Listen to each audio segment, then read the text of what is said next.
Hello hi everyone. आज हम area का कॉन्सेप्ट सीखेंगे और एरिया ऑफ रेक्टेंगल के कुछ क्वेश्चंस को प्रैक्टिस करेंगे। तो लेट्स स्टार्ट। में क्या डिफरेंसेस होते हैं, इस पर मैंने एक वीडियो बना रखा है, आप उसे देख सकते हैं। एंड यहाँ पर एक मैं ब्रीफ नॉलेज देना चाहती हूँ।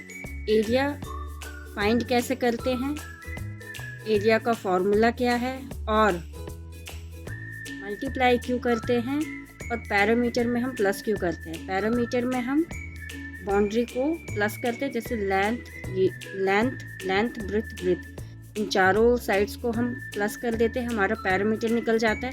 बट एरिया में हम मल्टीप्लाई क्यों करते हैं, मैं ये बताना चाहती हूँ। ये आप देख रहे हैं, एरिया के अंदर मैंने कुछ लाइन ड्रॉ की हैं, कुछ हॉरिजॉन्टल हैं 1 2 और कुछ वर्टिकल हैं 1 2 3।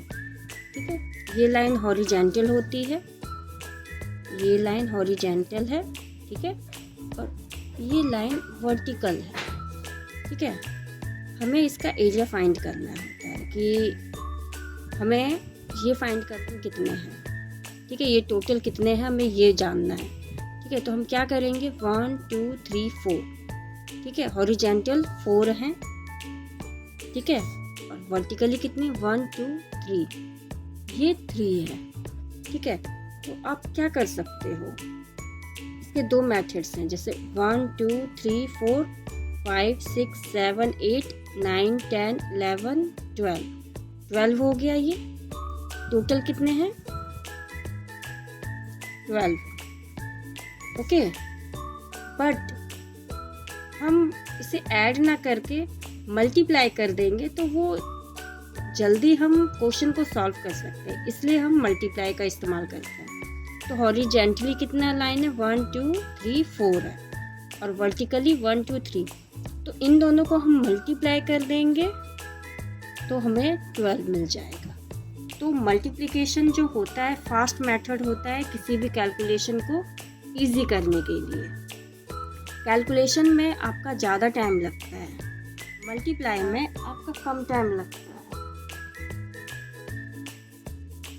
इसीलिए हम मल्टीप्लाई करते हैं एरिया फाइंड करने के लिए। ठीक है, सो आई होप आप बिल्कुल क्लियर हो चुके हैं कि पैरामीटर में हम प्लस क्यों करते हैं और एरिया में हम मल्टीप्लाई क्यों करते हैं। ठीक है, तो ये बेसिक सा डिफरेंस है एरिया और पैरामीटर में, और जो कि हमारा क्लियर हो चुका है कि हम एरिया फाइंड करने के लिए मल्टीप्लाई क्यों करते हैं। मल्टीप्लाई इसलिए करते हैं ताकि हमारा टाइम बचे, हम जल्दी क्वेश्चन सॉल्व करें। ओके, मल्टीप्लिकेशन है इसी चीज़ के लिए। हमारा एडिशन में कुछ मिस्टेक्स हो सकती हैं, जैसे ये कॉलम कम है, यही अगर ज़्यादा हो जाएगा तो हो सकता है कि आपका मिस्टेक हो, बट हॉरिजॉन्टली काउंट कर लीजिए और वर्टिकली काउंट कर लीजिए और उनको मल्टीप्लाई कर लें और आपका आंसर आ जाएगा। ठीक है, चलिए तो हम कुछ क्वेश्चन सॉल्व करते हैं एरिया ऑफ रेक्टेंगल के। और एरिया का फॉर्मूला क्या है, एरिया ऑफ द रेक्टेंगल का फॉर्मूला क्या है, एरिया ऑफ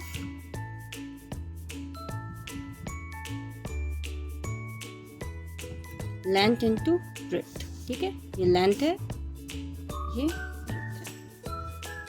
हम इन दोनों को ऐड कर ले मल्टीप्लाई कर लेते हैं, वही है। पता चल गया एरिया ऑफ रेक्टेंगल का फॉर्मूला कैसे बना, क्योंकि हम हॉरिजॉन्टली और वर्टिकली जो नंबर होता है उसको मल्टीप्लाई करते हैं।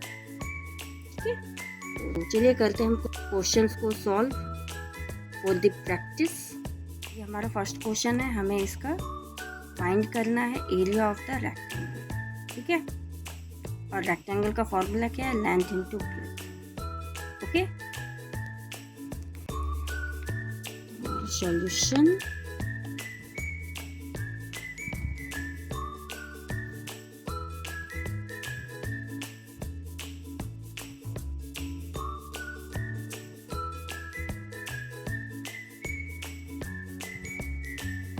लेंथ कितना है हमारा 10 सेंटीमीटर, ब्रेथ कितना है 6 सेंटीमीटर। मल्टीप्लाई करेंगे तो 60 सेंटीमीटर स्क्वायर हो जाएगा। ओके। अब यहाँ पर ये क्वेश्चन आता है कि हम अपने यूनिट्स पर स्क्वायर क्यों लिखते हैं, क्योंकि यहाँ पर जो है लेंथ और ब्रेथ मल्टीप्लाई हो रहा है, तो 10 भी हमारा सेंटीमीटर में है, 6 भी हमारा सेंटीमीटर में। नंबर्स के साथ साथ यूनिट्स भी मल्टीप्लाई हो जाते हैं, इसीलिए हम स्क्वायर लिखते हैं। ठीक है, 10 सेंटीमीटर 6 सेंटीमीटर, तो सेंटीमीटर के साथ मल्टीप्लाई हुआ, इसीलिए स्क्वायर आ गया। आपको ये हमेशा ध्यान रखना है, जब भी आप एरिया फाइंड करो तो यूनिट्स के ऊपर स्क्वायर जरूर लिखें, क्योंकि जो भी आपका यूनिट्स होता है वो भी मल्टीप्लाई होता है। यूनिट्स का मल्टीप्लिकेशन ओनली एरिया में अप्लाई होगा, नॉट इन द पैरामीटर में।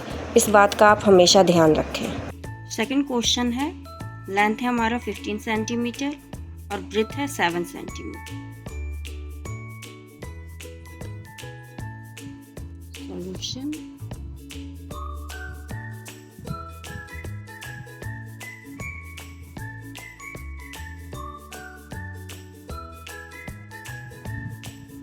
लेंथ कितना है आपका 15 और ब्रेथ 7, 15 7 जा 105 सेंटीमीटर स्क्वायर, क्योंकि सेंटीमीटर भी मल्टीप्लाई हो जाए। ओके। थर्ड क्वेश्चन है ये, लेंथ 8 मीटर ब्रेथ 15 मीटर। चलिए इसका सॉल्यूशन करते हैं। ये है इसका solution. Area of the rectangle हमने लिखा, इसका फॉर्मूला लिखा और नंबर्स पुट किए और आंसर आया है 120 मीटर स्क्वायर। ओके, यहाँ पर मीटर भी मल्टीप्लाई हुआ है, इसीलिए हमने m के ऊपर स्क्वायर किया है। ओके, आज हमने सीखा एरिया में हम मल्टीप्लाई क्यों करते हैं। आप इस चीज़ को ध्यान में रखेंगे कि हम मल्टीप्लाई क्यों करते हैं, तो आप कभी भी एरिया और पैरामीटर में कंफ्यूज नहीं होंगे। ये वीडियो बहुत ही इम्पोर्टेंट है, प्लीज़ आप इसे ध्यान से देखें, बार बार देखें, जिससे एरिया और पैरामीटर के बीच का डिफरेंस आप कर सकें। बहुत ही इम्पोर्टेंट है। कई बार कई लोग कंफ्यूज होते हैं कि पैरामीटर में प्लस क्यों करते हैं और एरिया में मल्टीप्लाई क्यों करते हैं। सो